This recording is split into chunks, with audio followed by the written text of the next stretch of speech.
WCTV Pinpoint Weather with meteorologist Rob Nucatola. Well, good morning, everybody. Radar picture still with a little activity on it, but nothing like we dealt with yesterday evening and last night. Leftover sprinkles near Cross City and Steinhatchee, a few around High Springs on the I-75 corridor, and they'll continue to drift off to the east. We'll look for a few more showers late tonight, early tomorrow morning, with the last little bit of energy trying to squeeze and wring out the last few showers from our area. It is 50 this morning in Thomasville with a pretty good breeze. We're at 53 in Tallahassee also. That wind out of the northwest up to 12 miles per hour. So you feel that breeze, and it's going to be something that we notice throughout the day today. Valdosta not breezy now, 54 degrees. We did pick up a little more than a half inch worth of rain yesterday.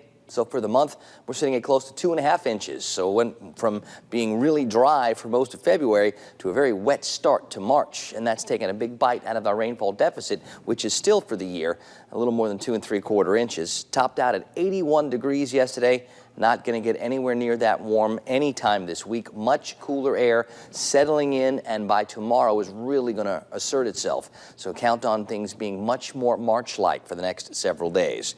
43 in Blakely this morning, 53 in Monticello, 65 in Cross City. Big range of temperatures, much cooler north and west, much warmer south and east where the clouds are a little bit thicker. That northwest breeze will try to bring in cooler and drier air. I think it's going to take all day before we really start to bring in some of that cooler and drier, or at least the drier part, and I do expect that to take over tomorrow after what should be one little last chance for a few showers overnight tonight. The cloud cover is pretty stubborn, and it likely will stay that way for today too, so we can get some sunshine, but I think the more impressive clearing that starts tomorrow as higher pressure settles in, and that'll be our big weather player for most of the week. Much cooler air is on the way, both afternoons and mornings. While tomorrow morning it will be cooler, I still think with some clouds around, we're going to keep those temperatures near 40. And I do think there can be at least a couple of showers early tomorrow morning before we clear the whole mess away and bring in that much drier air for our Tuesday, for our Wednesday, for our Thursday, and probably for our Friday too. So much brighter looking week.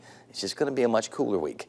Breezy out on the Gulf waters today, northwest and north winds 8 to 18, seas 2 to 4 feet. Low tides first up this morning just after 7 a.m. That big range of temperatures from some 40s north and west to some 60s south and east. Look for the lingering clouds even into the afternoon. We'll go low 60s to get those temperatures back this afternoon, but that's it. It's going to stay much cooler today. Instead of being up near 80, most spots just in the low 60s. Tonight is more low 40s. We'll keep the rain chances up around 40%. I think a lot of us can see a few showers tomorrow morning early. And then we clear up better tomorrow. With it, it will feel more like March. Highs and breezy only in the low 60s. Look at the morning temperatures. Wednesday and Thursday both could get back down near freezing. Things should get a little bit more mild by the upcoming weekend.